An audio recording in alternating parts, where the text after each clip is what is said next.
wasn't holding you. I can't see the end, but we'll see it through.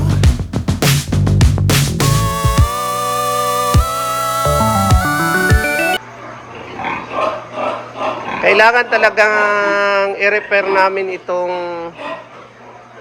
lactating pin namin. Kasi kung makita ninyo, ito, naka-straight lang ito. Karamihan dito ang mangyari sa biik, pag may anak na ang inahin, maipit siya o madaganan maipit dito sa ganito. Ito ang problema.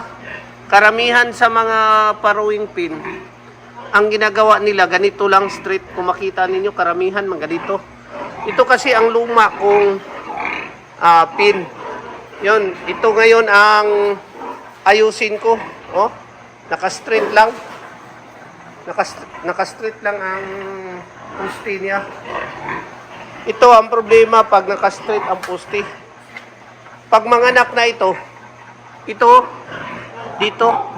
maipit ang biik pag maghiga ang inahin. Karamihan, maraming mamamatay. Hindi mabantayan, madaganan ng inahin. Dito ang biik maiwan, mamamatay. Ngayon, kung tingnan ninyo ang bago kong kulungan, doon sa kabila, ito ang sample. Ito na ang ginagawa namin para hindi madaganan. No.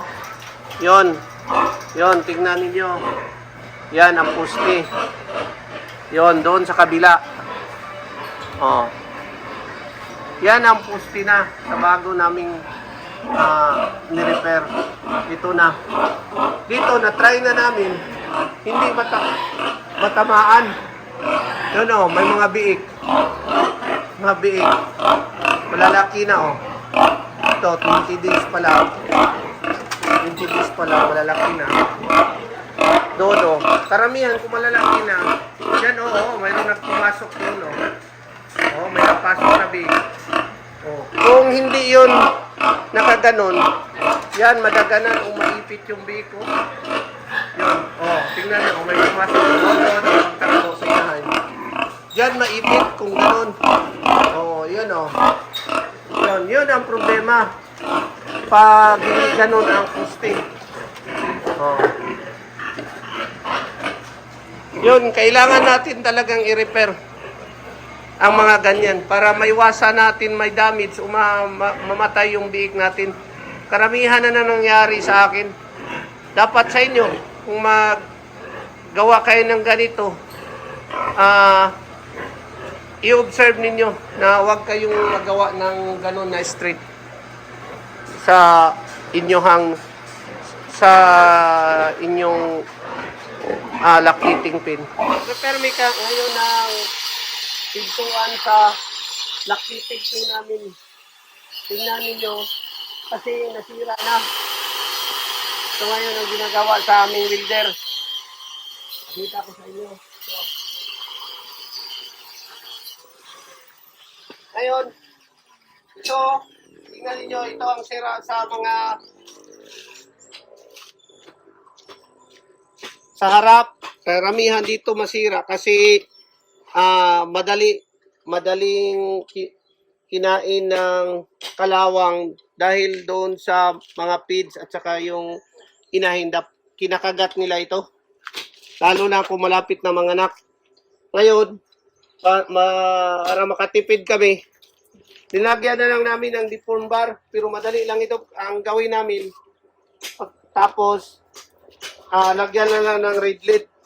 Ito, tinugtungan namin, pinutol yung sira, tapos tinugtungan na lang. Ito ang ginagawa namin.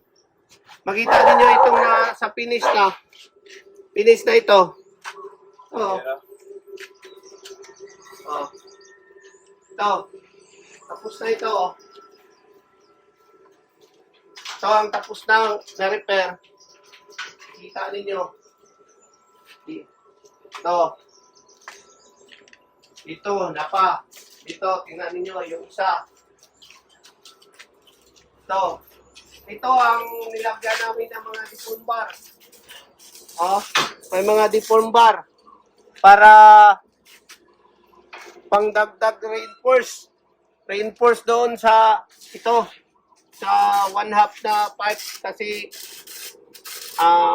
madaling masira kung wala ito kasi medyo matagal na ito.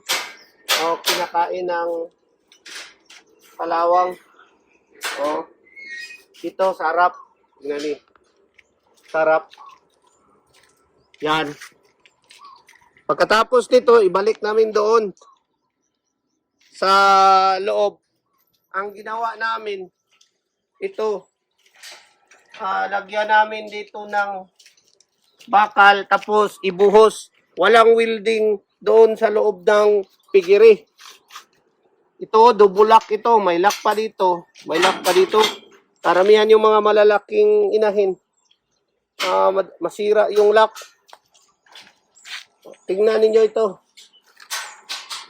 Ito na. Bagong repair. Lagay namin sa aming pigiri. Tingnan ninyo doon paglagay namin. Itong ang mga sira naming mga pin. Tingnan ninyo. Sira.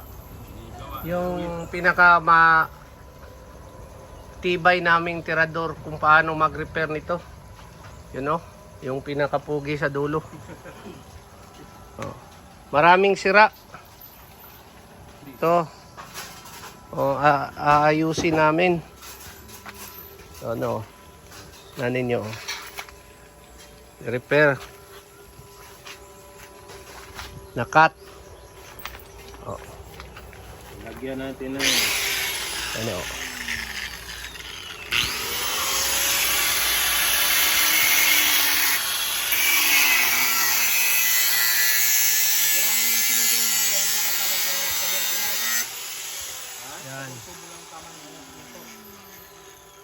pagpakaon dito man.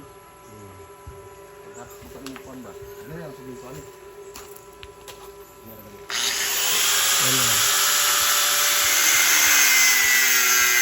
Kailangan may marunong gumawa kung paano mag-repair. Saka mayroon din kaming manager dito. Yun ang manager namin. Yun. Daming ni-repair. Mga sira na. Sayang naman itapon. Hindi namin inatapon, inaayos kasi para hindi lumaki yung gasto natin.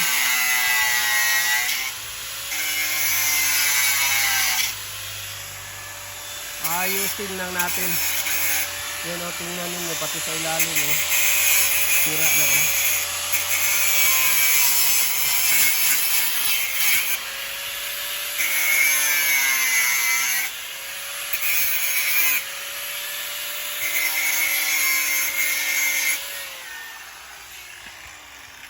doon.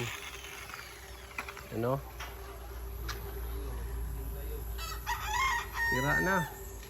Daming sira. Kailangang ayusin. Ibin pa? Wala kang ibin. Report ba? Report ba?